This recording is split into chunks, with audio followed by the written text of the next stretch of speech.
नमस्कार, देश की बात में आप सभी का स्वागत है, अभिनंदन है। तो अब क्या होगा, ये सवाल गूंज रहा है दिल्ली में। आम आदमी पार्टी अपनी जिंदगी के सबसे मुश्किल इम्तिहान से गुजर रही है। दूर दूर तक अंधेरा लग रहा है कि पार्टी और केजरीवाल की सरकार दोनों एक अंधेरी सुरंग में प्रवेश कर गई, जहां अभी तक कम से कम प्रकाश की कोई किरण नहीं दिख रही, कोई रोशनदान खुलता नहीं दिख रहा। शब्दों के बाण कितने भी चला लीजिए, लफाजी कितनी भी कर लीजिए, ट्विटर और फेसबुक पर कितने भी वीडियो डाल दीजिए, उससे कुछ होना जाना है क्या? नहीं ना।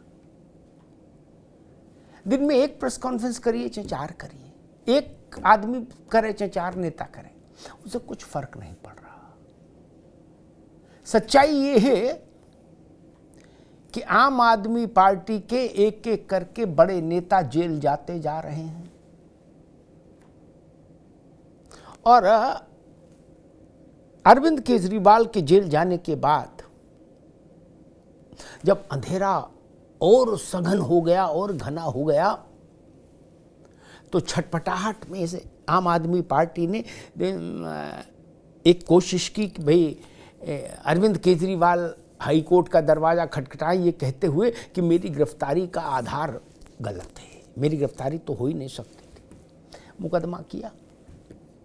उस मुकदमे ने अंधेरा तो पहले से था, ऑक्सीजन भी रोक दी, समझ लो, सांस भी नहीं आने दी। अब सांस की भी समस्या, पहले दिखाई नहीं दे रहा तो सांस की समस्या हो गई। हाई कोर्ट ने अपने फैसले में कहा, केजरीवाल की याचिका को जब खारिज किया तो हाई कोर्ट ने अपने फैसले में कुछ बुनियादी बातें रेखांकित कर दी। उसने कहा कि कोई मुख्यमंत्री है, इसलिए उसको कोई अलग से ट्रीटमेंट कानून में नहीं मिल सकता। जो सामान्य व्यक्ति के लिए नियम है वही मुख्यमंत्री के लिए नियम है। और अभी तक आम आदमी पार्टी लड़ाई इसी को बनाई हुई थी कि भाई किसी मुख्यमंत्री को आप ऐसे गिरफ्तार करेंगे। हाई कोर्ट ने कहा जी, चाहे जैसे ननकू को गिरफ्तार किया जा सकता है, रज्जाक को गिरफ्तार किया जा सकता है, वैसे ही मंत्री और मुख्यमंत्री को गिरफ्तार किया जा सकता है। बोलो श्री सत्यनारायण स्वामी की जय। यहां से संकट और घनीभूत हो गया।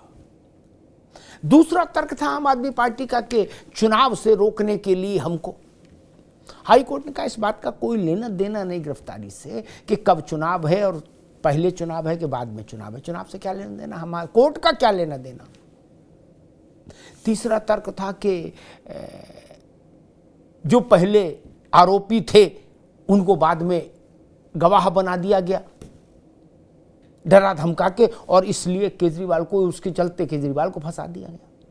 हाई कोर्ट ने कहा कि अगर आप गवाहों पर उंगली उठाते हैं, अप्रूवर्स पर, तो आप अप्रूवर पर उंगली नहीं उठा रहे, आप कोर्ट पर उंगली उठा रहे हैं और ये बर्दाश्त नहीं किया जाएगा। जितने तर्क थे आम आदमी पार्टी और केजरीवाल जी के, सब ध्वस्त हो गए। अब और इसके बाद फिर घटनाक्रम आगे बढ़ता है और अचानक से देखिए, जब बुरा वक्त आता है तो हरियाणा में एक कहावत है कि ऊंट पर बैठे आदमी को भी कुत्ता काट लेता है। इस कहावत का अर्थ तो आप समझ ही गए आशय। कल नहीं, बुधवार को दोपहर 2:30 बजे केजरीवाल सरकार के समाज कल्याण मंत्री राजकुमार आनंद ने अपने सहयोगी सहकर्मी नेता संजय सिंह के एक ट्वीट को रिट्वीट किया। आम आदमी पार्टी और केजरीवाल के प्रति अपनी एकजुटता दिखाई मंत्री जी ने 2:30 बजे बुधवार को, और 4:30 बजे बाबा साहब भीमराव अंबेडकर का नाम लेके आनंद जी ने परम आनंद की प्राप्ति करते हुए इस्तीफा दे दिया, आम आदमी पार्टी से भी सरकार से भी इस्तीफा दे दिया। यहां तक तो ठीक है, ये कह के इस्तीफा दे दिया कि इतने भ्रष्टाचारियों के बीच में मैं रह नहीं सकता, दम घुटता है। ये भ्रष्टाचार के खिलाफ पार्टी पैदा हुई थी, आंदोलन से और ये भ्रष्टाचार के दलदल में डूब गई। अब ये तो ईडी नहीं बोल रही, ये तो आपका मंत्री बोल रहा है, जिसकी निष्ठा 2:30 बजे तक केजरीवाल के साथ थी। 4:30 पे उसने कहा कि मेरे मन पे बोझ था और अब मैंने वो बोझ उतार दिया। अब आगे क्या करेगा? सरकार हिल गई, हिल रही है, एक एक करके पाए निकल रहे हैं। कब तक टिकिएगा और कब तक टिकाए रखेंगे? और उसके बाद बृहस्पतिवार को एक और बड़ा फैसला हुआ जिसने अरविंद केजरीवाल के माथे पर चिंता की लकीरों को और घनीभूत कर दिया। अरविंद केजरीवाल का निजी सचिव विभव कुमार, ये केजरीवाल के मुख्यमंत्री बनने और नेता बनने से पहले से उनके संपर्क में, और उनका बिल्कुल आप समझिए छाया पुरुष है केजरीवाल का ये विभव। तो बृहस्पतिवार को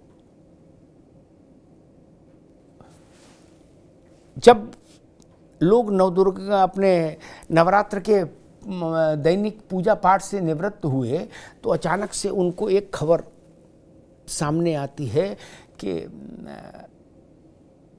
मुख्यमंत्री के निजी सचिव को बर्खास्त कर दिया गया। लीजिए, मुख्यमंत्री जेल में और उनका निजी सचिव बर्खास्त। बोले भाई इससे भी ईडी पूछताछ कर रहे और एक बहुत पुराना केस नोएडा में भी है इसके खिलाफ। बोले इन सबको देखते हुए इसको बर्खास्त कर दिया, विजिलेंस ने उसको बर्खास्त कर दिया नौकरी से। ये विभव वही है केजरीवाल ने जिन लोगों को नाम दिया था लिस्ट में, उसमें उनकी पत्नी और बच्चे तो थे ही मुलाकातियों में, और ये भी था विभव। आप समझ लीजिए कितना भरोसे का है, बिल्कुल खास खासम खास। उसके पर काट दिए एलजी ने और विजिलेंस ने मिलकर। अब विभव का प्रवेश अब उन स्थानों पर नहीं हो पाएगा जहां से उसके पास फाइलों की एक्सेस हो, सूचनाओं की एक्सेस हो। ये बड़ा संकट है, ये किसी एक व्यक्ति की बर्खास्तगी नहीं। आप मुख्यमंत्री के निजी सचिव हैं तो आपकी एक हैसियत है, अब आप सामान्य व्यक्ति हो गए। अब आप उस सत्ता के गलियारे में कहीं दिख भी जाएंगे तो गिरफ्तारी अलग हो जाएगी फिर आपकी कि क्या खोजने आए थे। ये इस महत्वपूर्ण बात को समझिए। अब दिल्ली के राजनीतिक गलियारों में एक अटकल, अभी तो अटकल ही कही गूंज रही है कि क्या पंजाब और दिल्ली की सरकार गिर सकती है। आम आदमी पार्टी जो कह रही है वो दूसरे मंशा से कहती है कि हमारी सरकार गिराई जा रही है, ऑपरेशन लोटस हो रहा है, कहीं ऑपरेशन गेंदा का फूल, कहीं कमल का फूल, कहीं कुछ बता रहे, वो अलग विषय है। क्या सच में सरकारें हिल रही हैं दोनों? क्या आम आदमी पार्टी के भीतर विभाजन की कोई भूमिका तय हो रही है? ये बड़ी अटकल है, लेकिन इसमें दम लग रहा है। क्या आम आदमी पार्टी में विभाजन हो सकता है? क्योंकि हाई कोर्ट के रुख को देखने के बाद अब ये लगभग तय माना जा रहा है कि केजरीवाल जी लंबे गए, और इतना लंबे तो चले गए कि 25 मई को दिल्ली में वोट है, बहुत दूर नहीं है अब वोट। दिल्ली, पंजाब, गोवा, मध्य प्रदेश, राजस्थान, अब कहीं प्रचार के लिए केजरीवाल जी जा पाए इसकी संभावना लगभग ना के बराबर हो गई। तिहाड़ से प्रचार नहीं हो सकता। अच्छा, एक बात और देखिए कि संजय सिंह जमानत पर छूटकर आए, उससे पहले जो परिदृश्य था उसमें मुख्यमंत्री अरविंद केजरीवाल की पत्नी सुनीता केजरीवाल आम आदमी पार्टी के राजनीतिक मंच का सबसे बड़ा चेहरा हो गई थी। वही बोलती थी, उन्हीं की बात चलती थी, उन्हीं का फोटो चल रहा था, उन्हीं का वीडियो चल रहा था कि अरविंद की पत्नी के नाते और आम आदमी पार्टी की वो एक तरीके से डिफेक्टो नंबर 2 मान ली गई थी। लेकिन जैसे ही संजय सिंह जमानत पर आते हैं, सुनीता केजरीवाल धीरे धीरे फिर नेपथ्य में चली जाती हैं। अब आम आदमी पार्टी के रंगमंच पर संजय सिंह है, इसके पीछे क्या है, आगे क्या है, ये अभी कहना जल्दबाजी है। लेकिन ये इतना सच है कि सुनीता केजरीवाल नेपथ्य में चली गई हैं, वो चली गई हैं, डाल दी गई हैं, ये भी अभी नहीं कहा जा सकता। लेकिन ये सच है कि वो चली गई, नेपथ्य में है, मुख्य मंच पर नहीं। अब केजरीवाल के बाद मुख्य मंच पर अब समझ लीजिए संजय सिंह है। इसके पीछे क्या कुछ है, और अगर वो पीछे कुछ है तो फिर उसका रास्ता अंततः किधर जाएगा, ये बड़ा बड़ा सवाल गूंज रहा है। राजनीति बड़ी निष्ठुर होती है। मैंने आपको बताया ना, जो 2:30 बजे 7 था वो 4:30 खिलाफ हो गया 2 घंटे के भीतर। राजनीति में कौन किसका गुरु और कौन किसका चेला, कोई किसी का गुरु नहीं, कोई किसी का चेला नहीं, सब स्वतंत्र। तो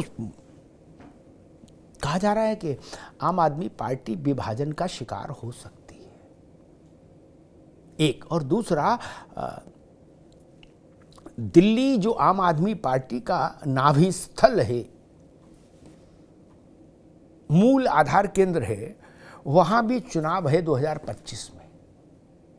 यानी लोकसभा से निपटिए और दिल्ली विधानसभा की तैयारी शुरू। और अगर उसमें केजरीवाल जी, सिसोदिया, ये सब जेल में रहेंगे, सत्येंद्र जैन और सब,